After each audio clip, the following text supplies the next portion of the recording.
सूबाई दारुल हुकूमत लाहौर में 21 अरब रुपए की लागत से 32 किलोमीटर तवील बस रैपिड ट्रांसपोर्ट मंसूबे पर काम जारी है, जिसके लिए शहर की मुतअद्दिद ऐसी सड़कों को भी तोड़ दिया गया है जो सिर्फ 4 माह कबल 30 करोड़ रुपए की लागत से तामीर की गई थी। इनकी आपस में कोऑर्डिनेशन हो तो बहुत ज़्यादा मुल्क का सरमाया बच सकता है और वो दूसरे तालीमी और दूसरे चीज़ों के ऊपर यूज़ हो सकता है। कोई प्लानिंग नहीं, कोई सोच नहीं, कुछ समझ नहीं, एकदम से इनको ख्याल आ जाता है, एकदम से एक नया प्रोजेक्ट शुरू हो जाता है।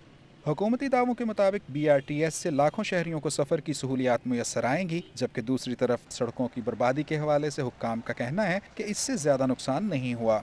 मेरा नहीं ख्याल कि इतना ज़्यादा इस पर तोड़ फोड़ की गई है कि वो ये कि जो अच्छी सर्विस है इसको रोक दिया जाता है। उस वजह से वो उसमें गवर्नमेंट ऑफ पंजाब बड़ी केयरफुल है कि एक एक पैसे का हिसाब रखा जाता है।